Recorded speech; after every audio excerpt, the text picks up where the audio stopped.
Welcome to the Community Warehouse. This is Imran Mawala, and I'm joined by my esteemed colleague, Habib Qadri. Habib, how you doing? Good, doing well, doing well. How you been? I'm doing well, man. It's been a long time again, and I know you're excited about our upcoming interview right now, someone you've been referencing for many years, and someone I believe you have a personal connection and relationship with, so I know you're excited about today. Yes, yes, yeah. Here's an individual. I think when people make impact, and I've seen an individual who's made impact to many people throughout the Chicagoland area. Here's an individual who had a Hall of Fame career as a coach, and recognized in the Chicago Public School Hall of Fame as a coach, and had many individuals go through his program, go to graduate high school, go to college, and individuals he still keeps in contact with. And also has another program where Project Education Plus, working in former Cabrini-Green, and they still have an office there and working with a lot of the community members, not just youth, but also elders. And they have a lot of other projects that we're going to go ahead and find out about. And then thirdly, he's also a teacher, and who I've taught for many years. And, something I myself enjoy, because I went also into the field of education. And he taught that tough subject of mathematics, and he made it seem nice and easy. But we wanted to go ahead and invite a person who also coached me, which is Coach Vince Carter, the CEO of Project Education Plus. Welcome, Coach Carter. Hello, everyone. How you guys doing? Good, good, good. Thank you so much, Coach, for taking your time to speak with us. Well, the pleasure is all mine. Take these glasses off so you don't get that clear backlash. So I'm fine. So thank you for that great introduction. Our pleasure, and there's it seems like a lot of accolades there, and I'm sure there are more that we didn't mention yet. And Habib, I believe you were about to say something, so go ahead. No, I think, as I was saying, the introductions, there's no exaggeration. So I think that's what's the best part of this, and so, today, hopefully we get to get a better understanding and pick the mind of this individual, and then hopefully inspire others to do some of the things that he has done. And then for the people who do know him, to get a better understanding of, a person quite humble. See, we don't always get to know all the inside outs and all the ups and downs of doing this for so many years. And somehow he still has, he still has some black hair and not all white yet. So that's amazing. I've done it only for 15 years, and I lost my hair and I'm all white. so. First of all, Habib, I'm very proud of you. Your principal, superintendent. You had so many titles. I'm not sure which one you have now, but being in education, it's kind of weird. I always tell everyone when I speak that growing up, my parents, my mom was a math person.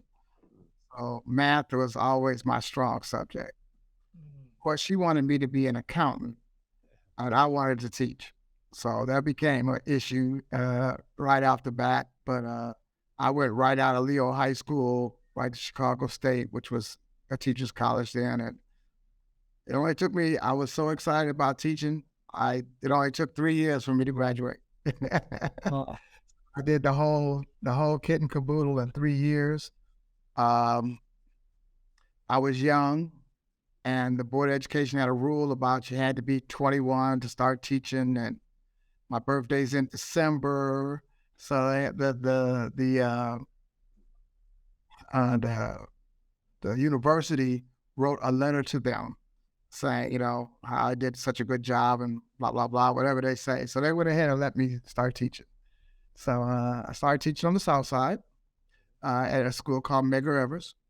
And I was there for a year. I did my student teaching there, and I went back there. It was kind of down the street from my house. And then all of a sudden, as most bureaucracies in Chicago do, they lost a federal consent decree, and they had to integrate the teachers and principals. So they sent me all the way to Bond Steuben. So that was in 1978. That's how I got to Bond.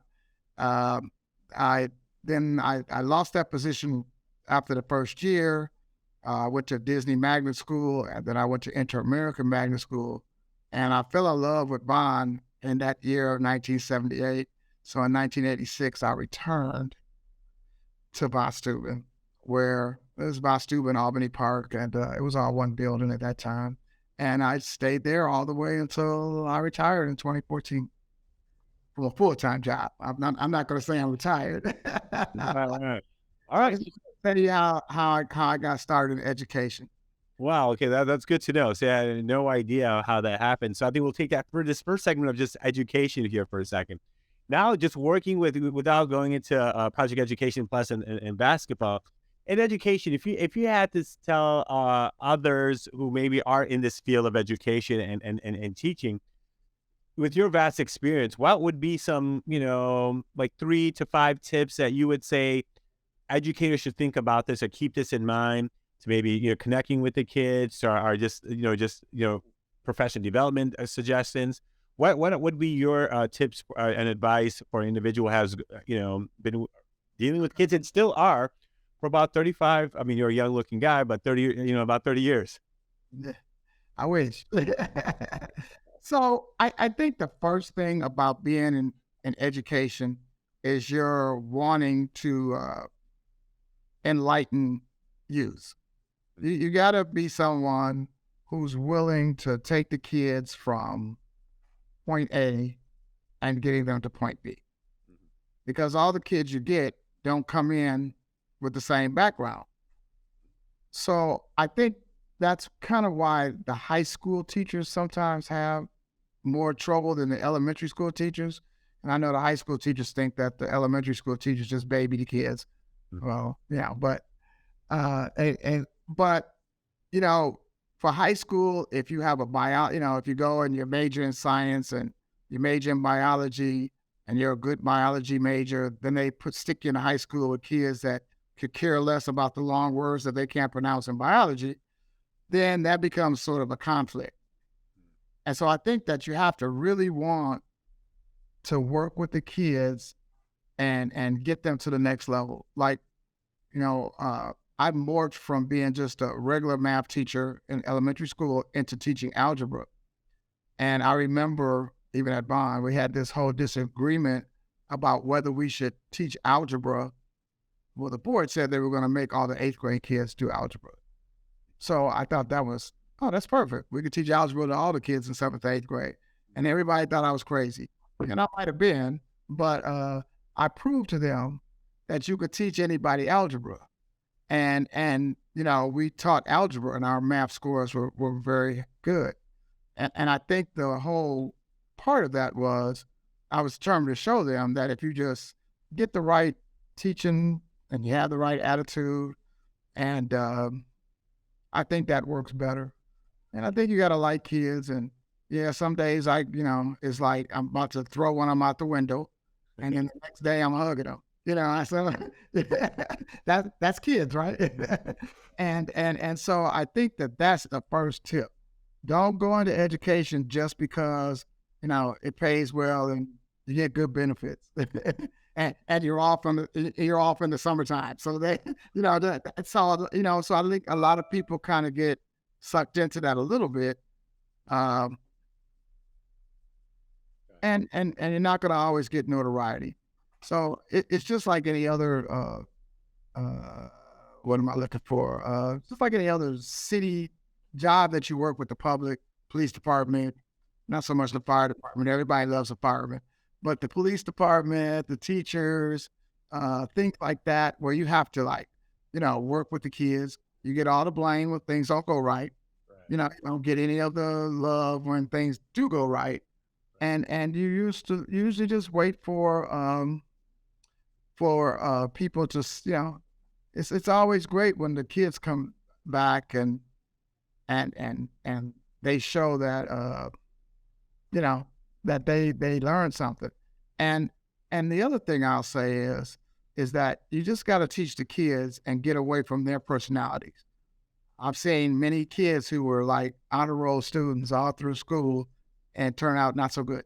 And then I've seen some kids who like, oh my goodness, how did you ever make it? It's not, you're not going to make it. I'm like, let's just keep teaching them and we'll see what happens. And now they're like, really special. But you still, on that. Oh, Chris, go ahead. No, I Oh, was go going to say a ahead. quick story on that. I broke my leg at school playing volleyball and the teacher student. One of the teachers ran into my leg, Oh, and I stayed the whole day. We had this, teacher student. It was the last day before Christmas break, and I broke my leg. So I just stayed at school because you know me, I'm gonna sit down and put some ice on it. Okay, right. I recognized I'm older, so let me go sit my old behind down, and I took some ice on it. So it was a relaxful day because it's the last day before Christmas break. So I put some ice on. I go to class. I teach my classes, and then at the end of the day, I look at my leg and it's like swollen up, like just huge. I can't even move it. So, the principal was on my case about, why don't we just let us take this? So I was like, no, I refuse to, well, leave your car here. We'll take, no, I'm not getting an ambulance. I'm not doing any of that. I'll just call one of my students. They'll come over and drive me to the hospital. I'll go. So I broke my leg. And so I think the fact that everybody kind of came around and, and worked together around this leg thing, being hard headed, that showed that the kids were upset and, those kind of things show that, what happens. Anyway, I'm at the hospital and I'm laying there on the, they got you laying with the leg up, before, so the doctor comes in and he says, hold on, didn't you used to work at Boston? And I'm like, yeah, I worked at Boston. I was in your class. And I looked at him and said, I hope I did a damn good job. We just fell out laughing. So we were talking, what year were you there? And it was just so, so like I said, you never know the impact that you have on people. And so I just thought that was funny. Yeah, I looked at him. I'm like in pain. I'm like, just whatever you do, just don't cut it off.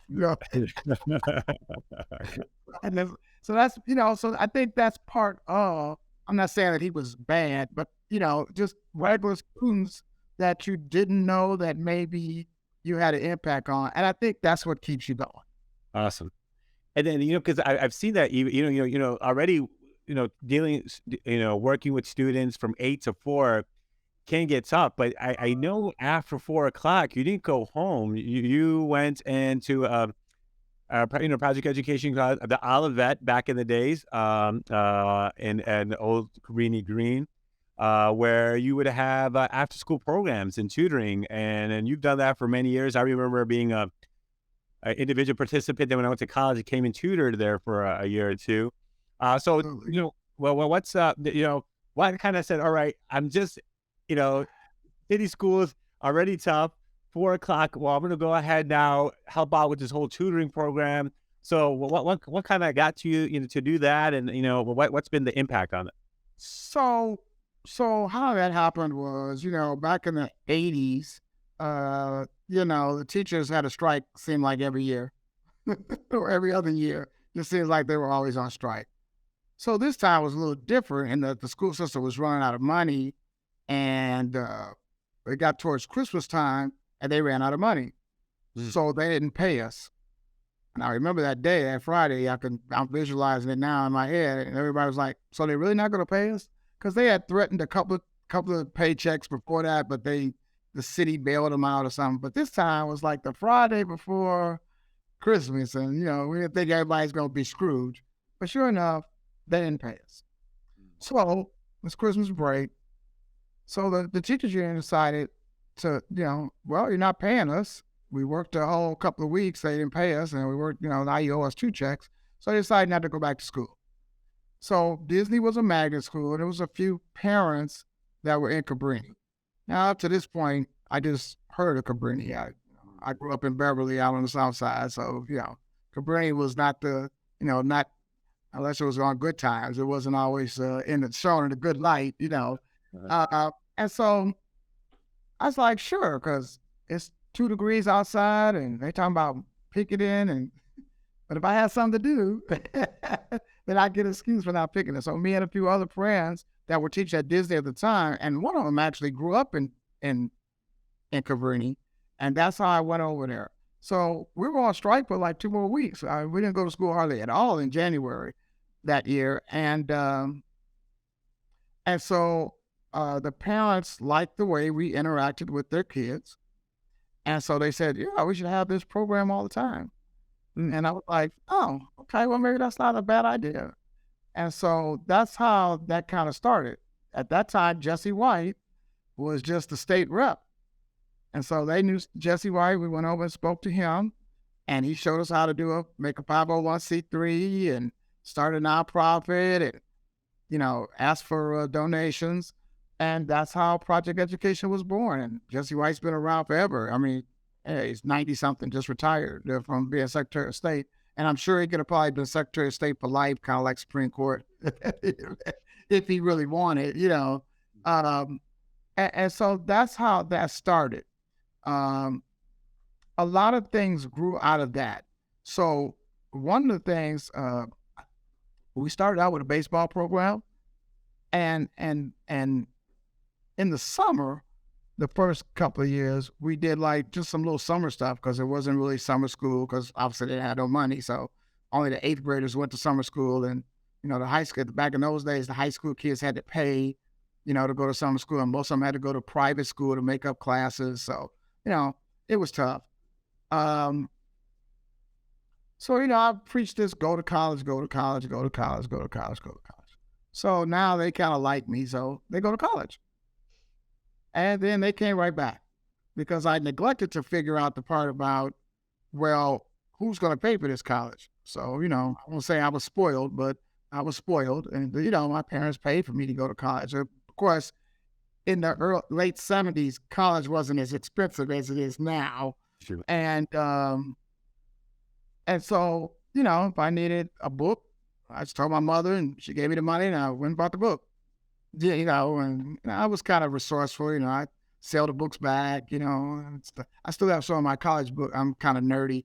I got a nerdy side. I still got my college books in my closet here. So, some of the ones that had educational value. And so that kind of made me want to do a little bit more, like the tutor and stuff, and encourage them to take, tougher classes, working on getting them scholarships. That time Montgomery Ward was down the street, and I was able to get them to give money. So like when somebody like a Tadero Pratt, who played with Habib, he went off to college, and, I guess the statute of limitations have run out, but with the NCAA. But, if he needed some money because, I don't know, just wanted a pizza party. So, back in those days, you couldn't get extra money from anybody. There was no NIL agreements and all that. So that was part of what I saw was wrong. So the kids at Cabrini didn't necessarily not want to go to college. It was just that it was unaffordable and it was out of their grasp. And many of them were the first time going to college in the family. And so, that's how we did start the after school program that you came and helped us with. Appreciated that, because now, just as a side note, and this is about education. So when you say you want tutors, everybody wants to tutor because their idea of tutoring is you're going to come get this little kid and you're going to read to them, and then they're going to do their timetables and you're going to make some flashcards and do it. But when you come to our tutoring and they bring their calculus and AP physics, that made it tough on the tutors. So I had to go out, and I still have to do that. I have to go out and find, luckily Cabrini is nestled in between DePaul and UIC and Loyola and Northwestern's campuses are, down the street here on, to the east of us.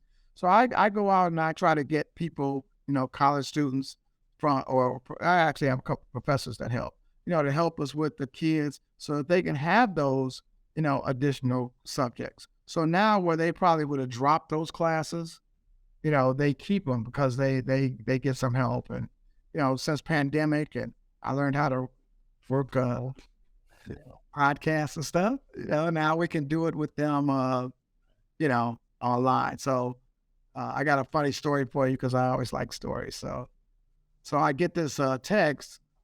I let the kids take a picture of the problem and send it to me. So during the pandemic, I get this, they were kind of doing hybrid. So I get this text about this algebra problem. So I do like I always do. I get the paper out, I write the answer down, show them how to do it, put some little notes on the side. Here's where you you do whatever. And I send it back. So then later on in the day, I'm thinking to myself, oh, wait a minute. You sent me that like at 9:30 this morning. Should he have been at school? So I text him back. I was like, so weren't you at school didn't go to school today? No, I went to school.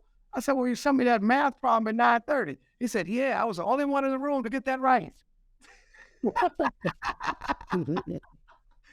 So I kind of knew his teacher. So I was like, oh my goodness. And she just laughed too. She said, all right, he just milked it too. She said he was like bragging, because it was one of those problems where I was having a little trouble with it. So that was hilarious. I just thought, oh, so now you're smart now. So you should be tutoring now. Make him tutor your class. So I think, and that would be point number 3 for you, Habib. I think the fact that when you get the kids that will try to figure out how to do things, no matter what, not give up, I think that's when you have them, and as you know, even at Bond, everybody, when it was cold, everybody goes into the lunchroom in the morning and the kids will be copying each other's homework. You know how that goes. And so like sometimes the teachers will come to me, well, I caught them copying the homework. I'm like, you know what? I really don't care. Let them copy the homework, because at least that means they know they can't come to my room without their homework done. That's number 1. Okay. And number 2, they might actually learn something while they're copying that homework, because it wasn't that they couldn't do it. They just didn't do it. You know what I mean? And so I was like, just leave it alone. I don't care if they copy their homework. They're never going to copy this test. So I think things like that is where teachers, I think those little things like that make the difference between a good teacher and just a regular teacher. Right. So, Coach, we got to know about your love of math at an early age, and you were a teacher, you got the nonprofit, you're a basketball coach. But my question is more about your childhood. What instilled some of these passions as a child? So you mentioned your mother's love of math and thus your love of math, but clearly she wanted you to be an accountant, but you had this calling to work with the youth, and that's continued on as a coach, and that's continued on even in retiring, continuing to work with your not-for-profit. But the question of why, where does that come from? So, okay, so as a youth, so I was the only child for a long time before my brothers and sisters came along. And so spoiled probably isn't the word. You probably need like another word. But one thing, all my parents work for the government. So it's like, that was a big deal back in the 50s and 60s. I grew up in a house. I was always in an integrated neighborhood in the 60s, went to Catholic school, so I think all of those things kind of shaped me as a youth. I kind of saw what was going on in the rest of the country, which is why I never go down south anymore, ever. But that's a whole different discussion. But I kind of saw what was going on in the country, and I always used to say to myself, okay, so I'm not getting it. I'm not getting this. What the hell's going on? It seems like it's the black people I know, just as smart as everybody else. You know what I'm saying? And so I just, and I won't say that she shielded me from that, but, she always instilled in me a sense of being the best. When I was 9 years old, and I tell this story to my basketball players, when I was 9 years old, all my friends had a paper route. That's when you actually delivered the papers and went collected money for it at the end of the week. And you laugh, you heard this already, I know. And so during the spring, I'm delivering papers. I got my little 5-speed bike, and I'm throwing the papers out, everything that you see, getting in. I'll go and collect the money, and I just became this great paper boy, and I just loved it. Coming around November, that first cold day, I quit because it was cold. I'm not going to be out there in all this cold weather. And so I'm sitting at home. She comes home from work, and she's like, what are you doing? And I'm like, oh, I'm sitting here watching Garfield Goose or whatever was on Three Stooges. She's like, are you supposed to be at work? Oh, I quit that job. So I won't tell you I don't know if this is a PG video and other podcast. I won't tell you exactly what she said. but it did have some curse words in it. And the one thing that always stood out to me was, beside "you better get your hands back down there," was the fact that she said, "Every time something gets hard, you just gonna quit." And I always remember that, and I still tell that story to like kids today. And and I did the teenage, the young kid, I'm crying, and she done kicked me out the house. It's cold, and I'm walking back down there, how you do when you getting that, I hate being blah blah blah blah. So I went back and got the job and back. But I think that moment, because I remember that so vividly, kind of made me like the sports guy, or gave me that impetus, to work with sports. I wasn't a great athlete myself, but I think that helped to shape and make me the person I am today. So I don't buy into this. I even tell teachers that. So when I first started teaching, like I was telling you, my first principal. And I was like, I don't know, I was sitting in the classroom, the kids were kind of bad that day. And I'm like, well, I know I can't smack them, but actually in those days you could smack them. But, I mean, but you know what I'm saying. And so she came in and said, "This is how you're going to be a teacher for a long time." She said, "You have to say to yourself, I'll be damned if some 13-year-old is going to run all over me." And that was another thing that I kind of always remembered. I'm not big in stature, but I think the way you carry yourself, etc., makes a big difference. So I would say that those two events, really made me. I went on to work for what was called Chicago American then, but it's basically a Tribune. It was a Tribune subsidiary. I went on to work for them all the way through high school. And I don't have a picture right here. They used to they let the paper boys win trips.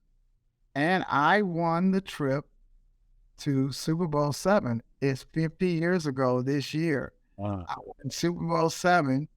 Tickets were $14 in Los Angeles. And I was looking at that picture. I'm like, it's been, because when I said 57, wait, that's 50 years. And I was looking at that picture and I was like, oh my goodness.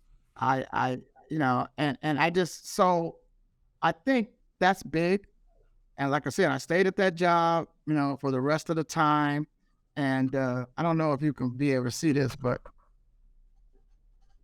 see where it says boys win. Oh yeah, that's Coach Carr. That's why I had the pro. I won this trip. Nice. Super exciting for me. And it was my first time in Los Angeles. And they took us to Disneyland. And another side note to that, I was one of those kids that always went to school, because now she don't kick me out the house to be a paper boy. So I'm in high school then, and I hadn't missed a day of high school yet. So in order to go on the trip, I had to miss that Thursday and Friday. So we would go back and forth. So do I go? Because, Super Bowl wasn't really that big a deal like it is now. So we were trying to figure it out. And then finally, one of the teachers just told me, said, "You know what? No, it's 2 days. You haven't missed a day of school. Just go ahead and go." So I was kind of mad, because then, at the end, they gave a little certificate for not missing. I went in. I like it.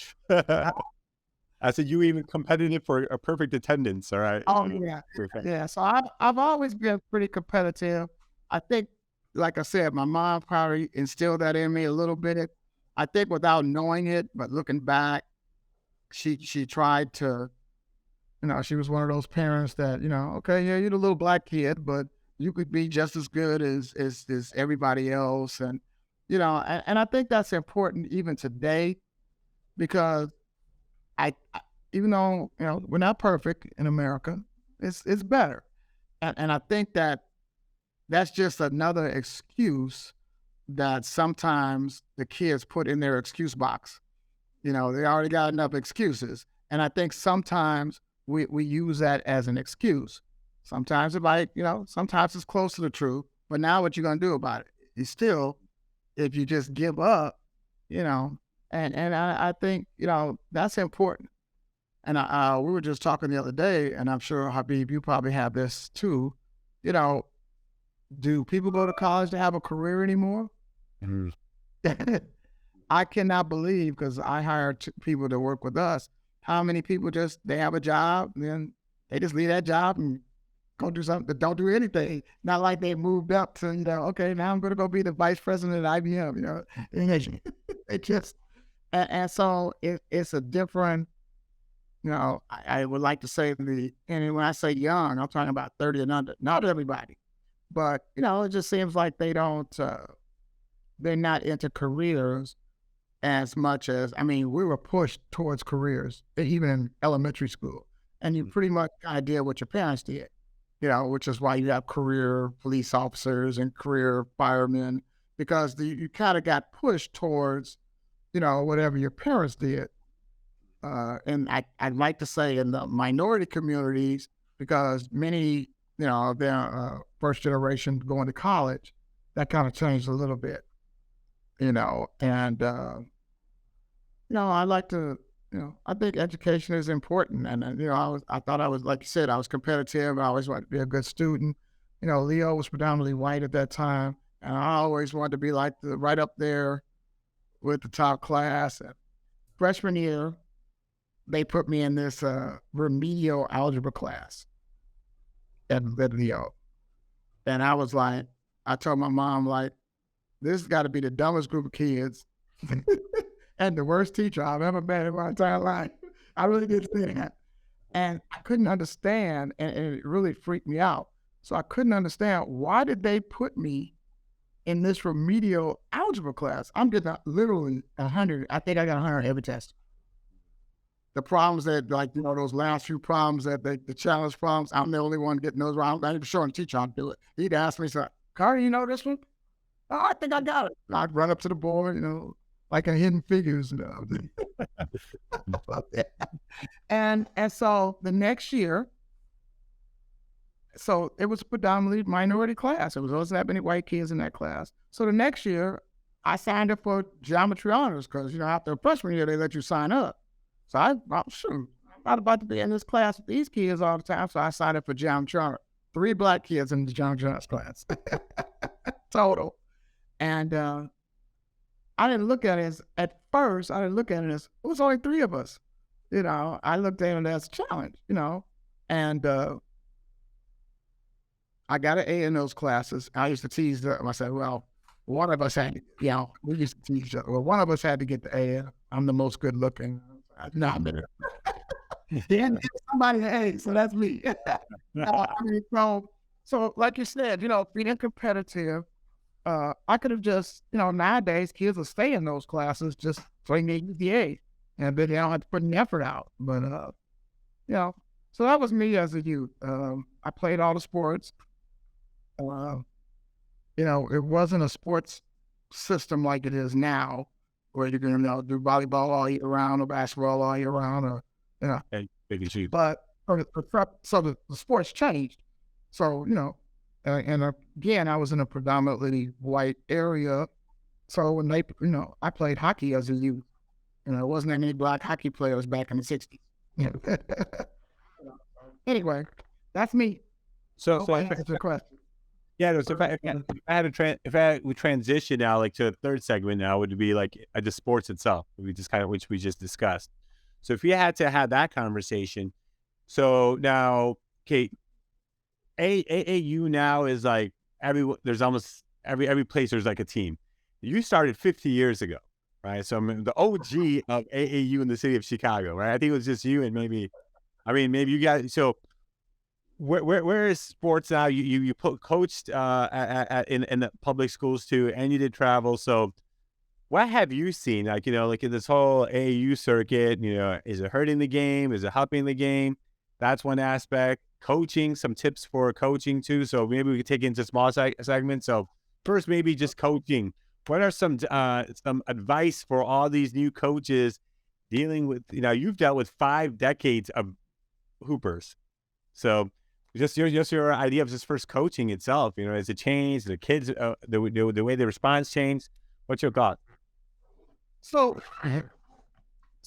and I guess I approached the travel thing differently. So my experience was, now mind you, I just told you I'm winning trips to the Super Bowl and stuff. Yeah. So my thing was, when I met the kids in Cabrini, they didn't go anywhere. They just stayed between Chicago Avenue and North Avenue and Halsted, the Old Town. That was it. That's as far as they kind of went. So we actually started with the baseball program. I actually started with the baseball team that they had down there. So, we had baseball teams out in Beverly. Dude. So I actually took them, and we got on and this is when the CTA was safe. We used to get on the CTA. So I got them on in those days, it was the green line. Hey, you had to get the green line and get off at 59th and take the bus to 95th Street before they built it was up, but it was connected differently. So you had to take the green line, then get on the red line and get out there. So anyway, I took them out to the south side into Beverly, and we played a friend of mine. And actually, I don't know how much, Jawad Howard and Tyrone Slaughter, who's the coach at Whitney Young, they were actually little kids, well, young men then, and they played baseball. So anyway, I took them out there, and we played behind the Mega Airways where I started teaching at, and I played them. You would think I had taken them to the moon. They had never been outside of Cabrini. Their perception of Black people living in a house was totally out of kilter, and so I'm like, well, there's nothing really wrong with these kids. They just don't get out and and see things. Mm-hmm. So I'm finding my other friends, and I'm taking the kids to go play Mm-hmm. in other places, and it wasn't expensive. Like when Tutor was on the team, when he started on the team, we went to Columbus, Ohio to play. We did some AAU, was the real AAU, and we met this guy from Columbus, Ohio, and it's all Ohio Red. He's big shot now with Nike and all that stuff. And Southwest kind of had just started in the 70s, and they had this $30 round trip to Columbus. I'm like, this is perfect. I bought all 10 tickets for $300, and we went to Columbus and back. We had to drive or anything. And I think he said that was his first time on a plane. So they hadn't been on planes, they hadn't traveled. So my idea of even AAU travel is a good thing from a different standpoint, if that makes sense to you. Nice. Yeah. A lot of these kids are not traveling. Now, because of social media, jump ahead with social media, I think it enhanced, because even if I'm on a team that's, maybe I'm not the best player, but I know LeBron James is on that Akron team, and I get to go to the same tournament, and now I get to see a young LeBron James. Because, LeBron James did come to Chicago and play AAU here when he was, a little guy, and they were just talking about he was going to be good. And we were like, I don't know, he's just bigger than everybody else. Anyway, so I guess we weren't right on that one. So my take on the AAU is a lot different. Now, flash forward ahead when it became super popular. So this is the NCAA's fault, because they made it in such a way. They actually probably don't realize, I think they realize it now, but they made it so that it got crazy, because now you could only go to these certain events where, Coach K is going to be at, or, one of these other coaches. And so everybody wanted to go to those certain events. And if my son is like coming off the bench, the seventh player, unless we like really, really good, then he's not getting enough publicity, or whatever you want to call it. We'll just say publicity for lack of a better word. Mm-hmm. A lot of other teams just started to pop up because, they wanted to make sure that maybe their kids got this extra look. So I think us being competitive, and I think some of that did rub off, and maybe you can be a testimony of this. We wanted to go and beat those teams. We wanted to beat the team with the better players on it, and show that we were just as good. So like I said, we kind of took a different approach to the whole thing. Now, as I got, as we got better in the 2000s, Vaughn went downstate, and all those kids kind of played AAU for me. And so as we got it better, I used my personality, I guess, for lack of a better word, and my relationships with some of these guys that I met early on that are now big shots, and I use that to forge some opportunities that we still have today, even if I don't have the big superstars and all that stuff. So I look at it as opportunity. And like I instill in the guys, well, everybody loves a winner. Mm-hmm. So if you're winning, somebody's going to come and see what the reason is that you're winning. I said, however, you got to take the good with the bad. If your team is losing, you got to take some of the responsibility for that too. Right. So we don't get that part though. They just think, it's the coach's fault. But, so I look at AAU as teaching tool for the kids, and sometimes when I'm bored, I get on Facebook and social media and I argue with people about this. Just for the sake of I'm up till 3 a.m. or something. But you got to get the West Coast people too. You got to get the time zones. But so I think that we if we're just looking at AAU as, well, there's only 500 Division I scholarships out there, then you probably doing it for the wrong reason. It goes back to kind of like I said about the high school biology person, just goes to teaching because they can't figure out if they can't work at the Argonne laboratory or something. I don't know, but and so it's the same thing. I think that it's still competitive, and the award now than when it was just like everybody kind of took the better players. So but why can't JoJo, who was 7th man on the team, why can't he go to Las Vegas and play in a tournament in Las Vegas? Why not? People are like, oh, that's just terrible. But why is it terrible? Nobody can seem to ever answer that. And I think the operators of the events have gotten smarter, even me, because I do a couple of events. And what's happening is the elite teams, they only want to play other elite teams because for some people, it's not fun beating somebody 103-12. And at some point, I don't know where that line is, but at some point, it's just not fun, and the kids aren't really, are really not getting anything. And it's tough on the coach of the team that scores 100. So the years that Vaughn had the really good teams, so Vaughn won the conference for like the Red North for like about 12 years in a row. Starting with Mr. Lewis and then working on to me, and then I never lost a conference, up to the end. And when I stopped, I used to tease the people that the reason why they call it the Red North is because my student wears red. That's the thing. I believe that. And so that was my sales pitch. And then Curie stole that, and the French lady, Mike Allender, she stole that. Curie wears red. That's a good side. Use that. But you talking about opportunities, I think it's very, important, because I think a lot of it's, a lot of times even parents, the idea of sports brings character, relationships, ups and downs, perseverance. Like, I for the audience here, like I remember the first time you saw me play, you were coaching Wells, and that was my first. I think Snoopy was a player there. Yeah, so I had scored 28, and I was like, it was one of the top scoring games. And I remember, and after I coached with Coach Lewis, said, hey, you know what, that you have a travel team, and we spoke.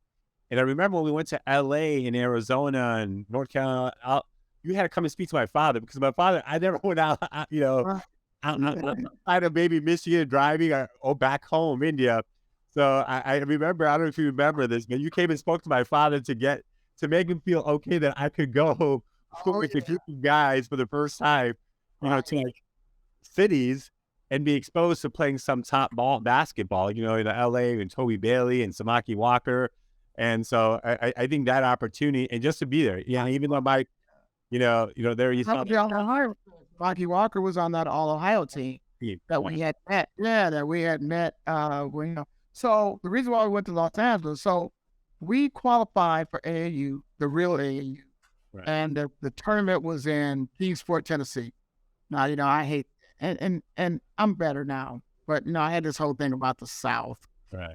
just from the movie, TV show, not with a show, but Right. and so we went and we drove, and we were in the pool with Los Angeles and Ohio. It was us and some other team. And the games were really good. And so that's how I met the guy in Los Angeles. And so we started going to Los Angeles more. Plus, I fell in love with Los Angeles when I went to the Super Bowl. So, and then I had some relatives that lived there too. So it all worked out, and so we would go there. And then he, in Ohio, ran the tournament, a Memorial Day weekend. We have gone to that tournament off and on now, because he doesn't do it as much because he's in that EYBL stuff. But we still talk. It's funny because they have a podcast like you guys' podcast. So it's ironic that I'm going to say funny, but yeah. And so I think that if you look at it in that vein, I never tell anybody not to go or don't start your own AAU team, because those are kids that you're making an impression on. And I think that, and I think that, it's other coaches, you don't have to, everybody doesn't have to go to Duke, and so I think that helps. And if you got to go to junior college, the junior college is there to, and the kids are still more into going away from home. A lot of big cities, just because of the turmoil that depending on where they grew up in the big city. Everybody, I don't think that is the Paul per issue. I just think that it's the city. I think the Paul doesn't get out, and Northwestern either, but Northwestern has a whole different thing. I think they just don't get out and get other kids. So I'm sure it's a kid in Iowa that would love to be on the Paul's campus, but they all go to Iowa because Iowa does a good job of selling Iowa, and so we do a good job of selling Chicago for other things, but more, some the bigger cities are kind of more pro cities. Does that make sense to you? So the it's more pro town. Like you go to LA. I mean, think about it. LA just got 2 football teams back. They went years without a football team. And they're the the second largest market in America. Now they got 2 teams and a brand new stadium. So same thing with Las Vegas is small, but Las Vegas is getting sports teams. I don't think totally because of the gambling. But I think a lot of it has to do with the fact that when they saw a way to make money at the hotels and stuff in the summertime, because that's not when the people go to, because it's so hot. People don't go to Vegas. It became a little hotter, and then they had the Tarkanian years and, at UNLV. So, I think that's what, because it's not that many people in Las Vegas, but they got a football team. It's probably a smaller market than Green Bay, if you look at it. So, those smaller markets are a little different. The sports part of it. Now, COVID has hurt a lot. A lot of these kids are a little older, we call them the COVID kids. Their skill levels have diminished a little bit. See, the difference is the superstar kids, they were probably going and playing all the time. They got a trainer, somebody opened a gym for them because they're superstars. So their skills, although diminished, still better than everybody else's. But I think who suffered is the middle of the road kid who just needed to get in there and work hard every day, that couldn't get anywhere. They can't afford to pay somebody $50 to go to a gym every hour, for an hour a week, every day. So those are the kids that really suffered. So allegedly during COVID, the DEMA program still went on, and we just traveled to the red states. Allegedly. And it's kind of funny, because Hammond, Indiana is basically the south side of Chicago. So Hammond had I had a little tournament on Sundays that, I asked the parents, I'm like, so what do you think? You got scared and so the boys' parents, of course, the older boys' parents are like, I don't give a care where you take him. Just get him out of this house. I don't care where he goes. Just get him away from me for a little bit. But so we did that, and we went to Kansas City, and we actually went to Los Angeles because, when COVID first hit, they had I still got the stuff. They had a ticket to Los Angeles round trip, $36 on United Airlines. Me and Hank and all the coach. I'm like, so I don't know what we're going to do when we get there, but I can't pass up $36. They can't close down Venice Beach. We should be okay. So we went to places like that. It was super cheap, and lots of, some of the, there was a couple of parents that were a little nervous and didn't let them come. But the boys' parents seemed to understand that they needed to be out. Now, my girls' programs definitely suffered because I used to tell them, well, I think you all like your girls better than you like the boys. You don't care when they go. The girls have to stay home. So now it's a little tougher. I think it's going to take another couple of years before the level of play improves back up to the top. So it's really top heavy now as far as, But I mean, just even think of like what you said, Habib, about your school team going out to play Bishop Mack. Bishop Mack has probably got a lot of kids. They all play football, but their basketball playing was just comparable to you guys. You said it was a close game, right? So I think that's what you're seeing all over. And the better schools are still the better schools, but there's a few that snuck up on them because they were able to talk these kids into coming to their schools because it wasn't like basketball playing going on all the time. So the talent got kind of spread out just a little bit, but I'm expecting that to go back to kind of how it was. It's only going to be, we got 100 schools in Chicago. It's only going to be probably 20 schools that are always going to be super competitive because the enrollment are going down. I'm sorry. And I know time's getting short here, but if you just had, for people who are considering to have their kids have an opportunity to play college, what would be the best link? Is it going through, are they playing at the high school level? Do you have to go and send tapes to coaches? What would be the link when, sometimes you have a great coach who makes that connection. But like the average Joe Schmo or something who maybe wants to play at some form collegiate level, D2 or D1, what would be some tips? I think it's all three. Okay.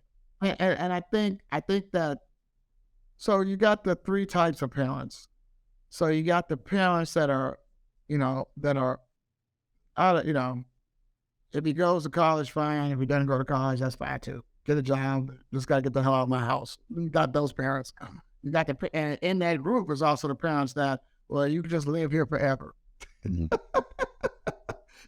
So that's that one little group. Mm-hmm. So they kind of, I call that let the kids fend for themselves group.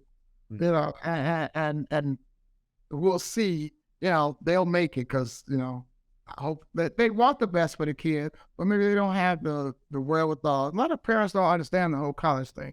So let the school work with him on the college, and we'll let his basketball coach work with him on the basketball, and somehow we'll throw it all into this pot, and then it's going to, be good.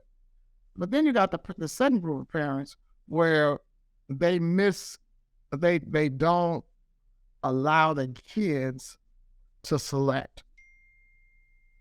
And so while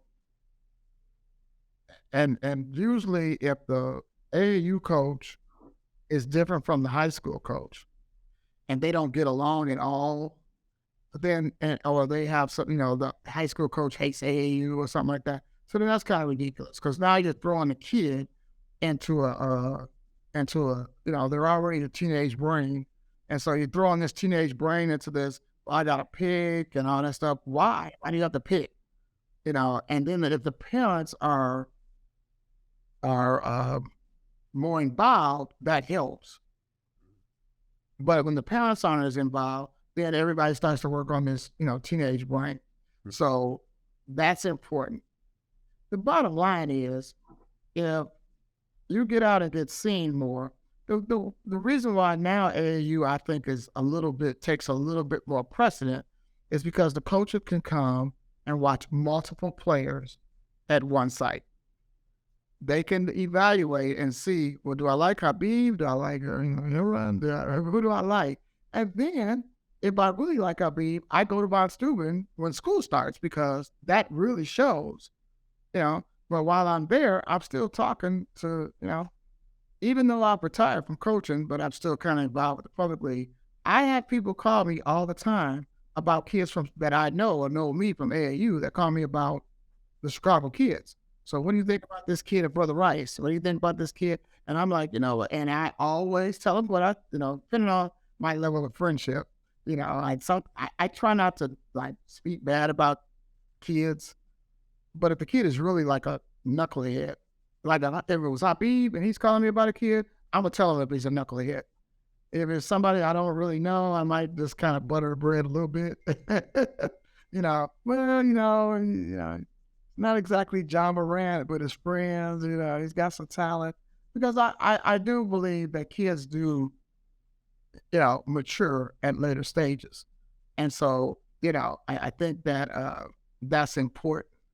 And, so I'm not going to say one is more important than the other. I think they all have to go together. And I think that it's important that the AAU coach who has the kid's ear really, really a lot, it's important that they know the kids. It's like I got Tawante Williams, who came out of Cabrini, like Taduro, and Taduro's teammate is the head coach at Cleveland State. Yeah. I've known him since, and so when Tawante said he was going to, because then another Chicago guy that used to be at Whitney Young left Cleveland State and went to Missouri. So he got the job. I'm like, well, and so Tawante was like, well, I think I'm going to Cleveland State. I talked to D-Rob. He said he knows you. I'm like, D-Rob, these nicknames. So then I knew it was Yale. And so I called to Daryl. And so, I said, yeah, Tawante wants to go there. Danielle got the job. So Daryl and I talked to Danielle. So I told Danielle, I said, you can't go wrong if you get a kid from Cabrini that's tall and very athletic and has a funny first name that starts with T. That's the white to Daryl. And so he went to Cleveland State.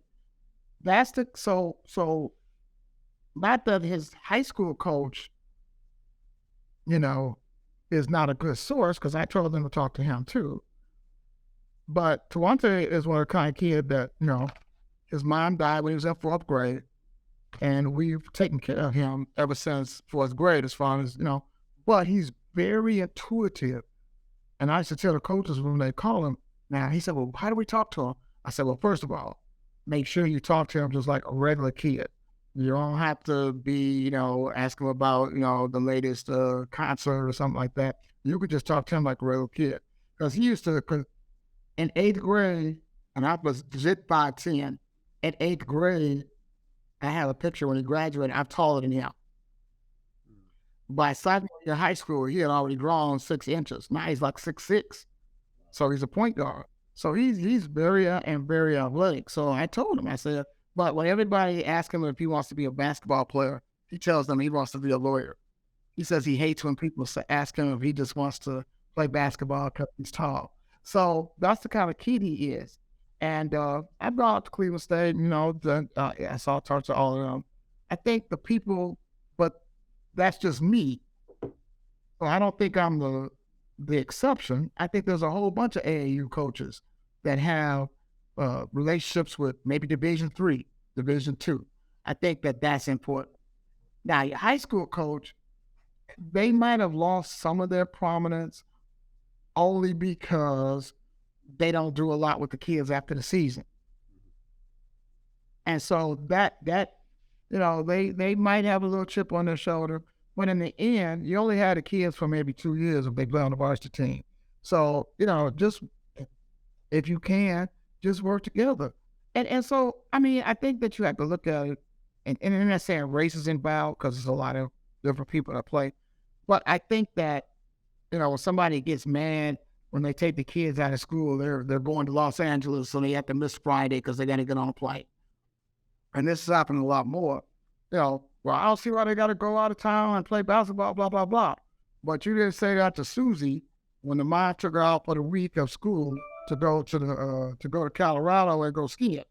You know, you didn't say that. So it kind of, and this is kind of how my student, we had to kind of get on there about that. So I'm like, well, you know, you got kids here whose parents take them out. You wouldn't think twice to say something to their parents about taking them out of school to go, you know, because that's when they could go travel. So they took them out to go traveling somewhere. But you say something about the kids that miss one day, you know, to go traveling. So, you know, school is school. So I think everybody's involved. And I think that the kid is going to listen to the people, and hopefully they're good people. They're going to listen to the people that they feel is the most involved in their lives. The kids are not that dumb. Not all of them. Some of them, you know, just take money for everybody and just go off the deep end. But most of them are just not that, you know. I'm more concerned about the kids after they become like this little John Moran. I don't know if you've been keeping up with. I think that, and it's kind of like rap guys from the city, because I know a few of them too, because they went to public schools like GP, Chris and Debo. I know these guys. OG Stevo went to Von Stuber. He graduated. He got to, well, do I go to Northern or do I go play basketball? And his dad didn't want him to go to a lower than Division I school. His dad, you know, the stereotypic African parent. You know what I'm saying? and so I said, well, he said, well, I'm just gonna go to Northern. And so I said, okay. And so then as he got there, he started enjoying music. Now he's doing Lollapalooza, and, you know, so I still, and I'll help him out whenever, I give him suggestions, and, you know, been helping him and got him some people that I knew in Los Angeles. So he's been to Los Angeles and stuff like that to tape things. I think that's more important than, you know, so you got a basketball star, you got a person that could play basketball.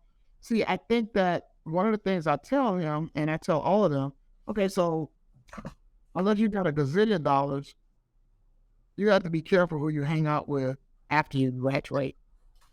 You know, so Chief Keef can have 12 kids and you know, and drama because he's got a gazillion dollars. Okay. You only got like a zillion. You don't have a gazillion. Just a zillion. You want to spend it all on court cases and stupid stuff. I said, because it's just like high school. And I used to tell them this, and I mean, you might experience this. So it could be 5 people outside in the hallway messing up. They always see the basketball player or the athlete. They always see them first. Oh, your kids will stand outside. Well, I just saw the fight for my room. It was like 20 people out there, and you only saw me. You didn't see a lot of people out there. So I think that, again, I think AAU was just a scapegoat era. Everybody's got to have a scapegoat for something that didn't go right. Okay, it just didn't go right. You know, and so, you know, just look at how the politicians act. Okay, we should blow the balloon up. So we blew it up. Oh, he didn't blow it up. You know, he didn't blow it up fast enough. Should have blew it up. You know, and so it's a scapegoat there. And so I think that education is the key. Still, everybody doesn't have to go to college. I'm glad they're kind of rescinding the rule about, you know, and these guys like a Derrick Rose or something, they had no business being in college.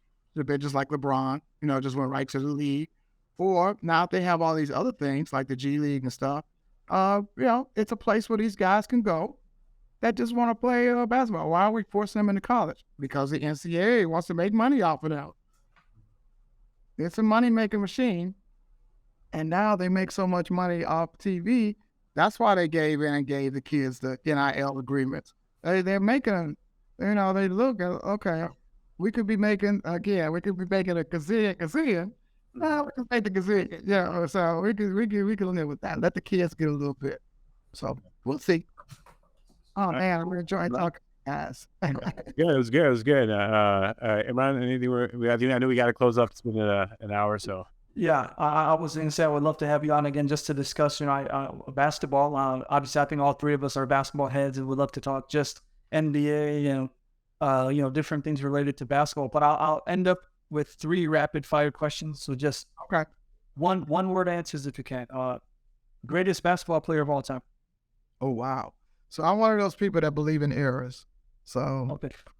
yeah. So I liked Kareem when I was growing up. Obviously Michael Jordan is my favorite player only because that's when I was a young person. They were winning all the time. But I think LeBron and Kobe are right up there in the speaking of who's good. And I think it's just every era is different. So a lot of people think Isaiah Thomas was like the greatest point guard ever, and some people that think he's just, not.